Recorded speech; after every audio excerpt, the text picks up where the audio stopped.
Alrighty then, it's time for a Maokai game. And the funny thing about this game, which one, is that I meant to have picked Malph I. They just look the same in Champion Select. Still though, the results ended up being the same. I picked a tanky champion that can gank pretty well. Although, on the other hand, though, Malph I's ganks are stronger after level 6, and they suck pre-6, and Maokai is really strong early, and then sort of his ganks started getting weaker when people got ultimates or have better escapes. Either way, I picked a tank. They're both elementals, and I guess that all counts the same. Anyways, magic penetration red, armor yellow, magic resistance blues, some cooldown reduction blues, spell vamp quins, so honestly they're not necessary, it's just the ones I had equipped, and 0, 17, 13 masteries. Now, watch this. The Riven warded the tri-bush. I didn't exactly show it when she was doing it, but knowing that and knowing the fact that she keeps going aggro, look at her. Riven is just one of the most easy champions to gank because a lot of them try to go full on aggro. She uses her E, she uses her W, she uses her Q. She has nothing. I flash forward and start punching the shit out of her. Hell, even if Nasus wasn't around, I would still kill her. She barely dies before Nasus drops. So she made that gamble and she lost. So keep in mind this. This is like juggling 101. If you see an opponent with no protection, no wards, I mean, and they're being stupidly aggro, they are your best bet at free money, or easy kills, or whatever you want to call it. But also pay attention to my level throughout this whole thing. Just kind of pay attention to that. See, Riven, once again, is stupidly aggressive. Unfortunately, this time she doesn't die, but she gets crippled to the point where she has to go back, or she will die. Mumu shows up top, so I linger around a little bit to see if they're going to try to make some kind of flash play on the Nasus, and I go in and give them a ward to protect Nasus. In this game, I was considering the fact that, you know, my team's early game isn't the best.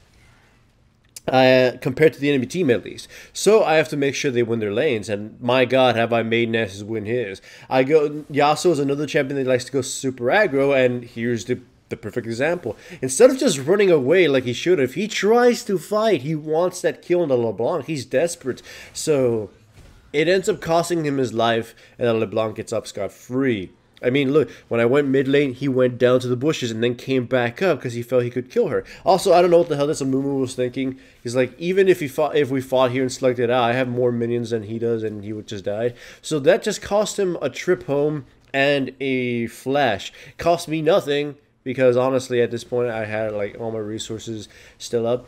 Go get blue. I'm ready to gank again. That's one of the best things about Maokai. His sustain when you get your three abilities is really insane. At least as long as you maintain your mana too. His passive is ridiculous. So see, look, Riven makes the same gimpy ass mistake. She has only one fucking ward on the tri-bush. And yet she still goes insanely aggro, knowing I've come top lane multiple times already. So I come again, top lane, and kill her once again. It's like it's going to become a habit. And this Riven really needed to learn that I'm going to murder her every chance I get because she keeps doing something stupid.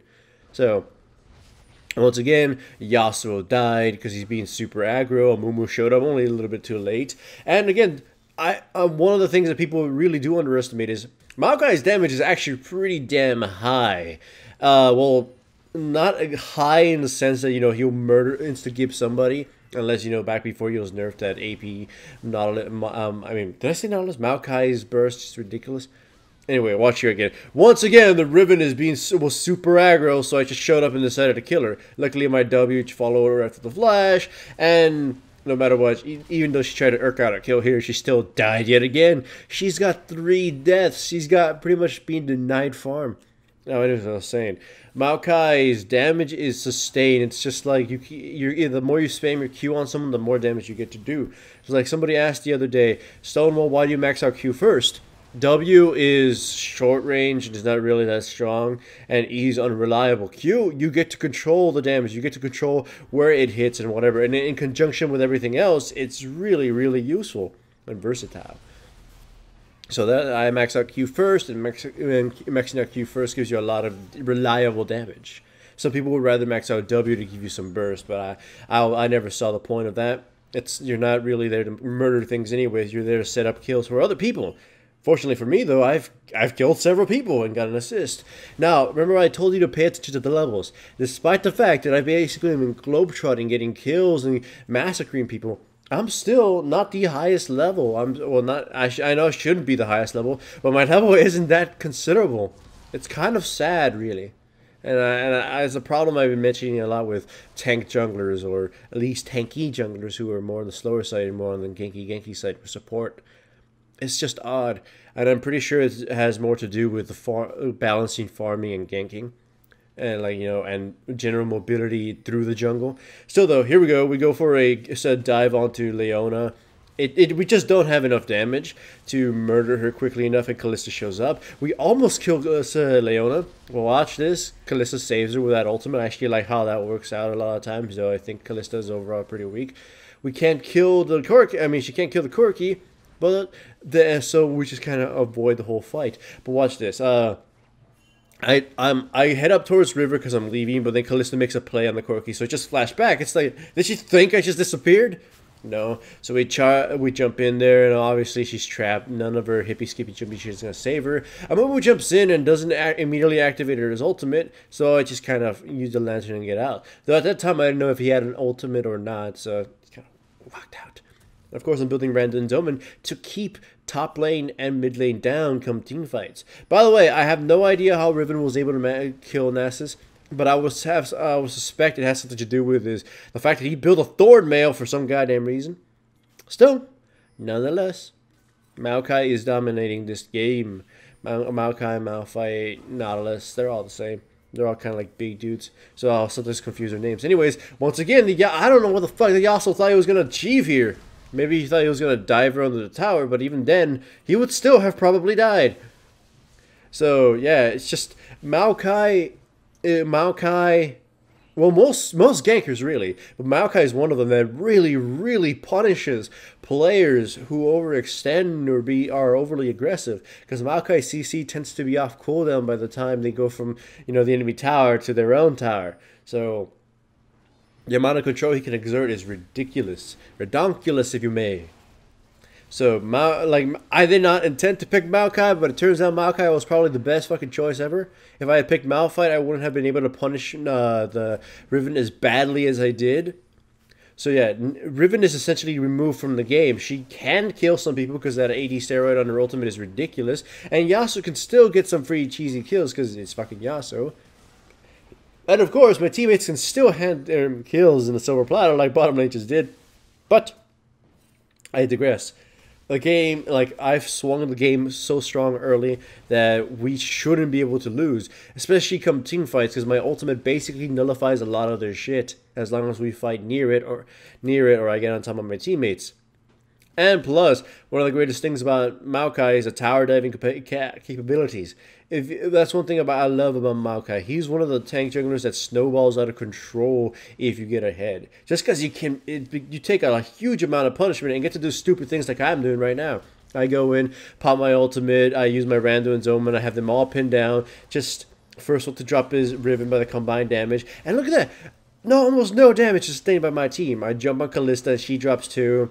And also the Mumu drops somewhere else. And now my teammates give a chase to chased by Yasuo, and then sort of dupe him and almost murder him, and they definitely murdered Leona. So this is kind of just a massacre of the enemy team of epic proportions. So yeah, my team dominating, and not smug to say that I had a huge factor in it. Now, of course, when it comes to item builds, it's the same standard fare. You, as a supportive tank, with your aura, with your ultimate especially, you want to take stuff that weakens the enemy team's capability to deal damage. So you build stuff like Frozen Heart, Randuin's Omen, fucking Lock It Out of the Iron Solari. Those items in combination with your ultimate will cut a lot of damage from your opponents. Now here, if I had been focused, the Thresh somehow gained aggro. If I had been focused, I would have taken nil for damage. I would be able just to tower dive and activate my actives and just sort of laugh at the enemy. And that's kind of what happens, what's going to be happening. You saw me already dive the Yasuo. You already saw me just sort of shrug off everything. I'm huge. I mean, I don't have the mana to use my ultimate for a long time, but I'm huge. Still, though, Another viable build with Maokai is a sort of Gragas one, Rod of Ages. Rod of Ages, Morellonomicon, and then building Pure Tank, or Rod of Ages, Glacial Shroud into one of those two items and sort of just punch people with your giant tree trunk and slam them for some AP damage. Those builds do work too. If full AP Maokai doesn't exactly work from the jungle, because you're not able to farm as much or guarantee any gold intake, such as in the lane. So in the jungle, you're pretty much stuck playing supporty tank or half tank. AP bruiser, right? A Rod of Ages makes you an AP bruiser. Now, anyways, here you see me. I just kind of go into my opponents and sort of force them off. I did not intend to split Amumu. I didn't think he'd go in. But me going on top of the Callista and keeping them away from following up Amumu's initiation worked out well. Because if Amumu had gotten a perfect initiation, the enemy team could have, engaged properly and maybe done some damage. But since they were split up, Amumu was on his own, so he had to give up on his whole gank. Fight. So now here, of course, initiate in, pop ultimate, cause havoc, use my random Zoman, use everything. I already have used my random Zoman. However, the enemy team sort of counterattacks this rather easily, and my team gets slaughtered. However, they forgot one thing, is that the Nasus has been fed and farming all day, so he's just pretty much, cane shots everybody. Like, Amumu comes in, it's like, nah, move out of the way, bitch, bam. And then goes after Leona and like, hey, where's my money, bitch? Well, almost, gives her a little chase. And of course, after that, the game is pretty much over. Now, Maokai, would I recommend you picking him? Yeah, I would, but only in situations where he's a really strong counter. If you're going to pick a ganking jungler that's semi-tanky, it might as well go Lee Sin or Jarvan. Maokai does well against, magic shit and AoE-centric teams. So in those extreme cases, and when they happen, he's godlike, an amazing pick. And here I use it to punish my opponents, and that's also a good time to pick him.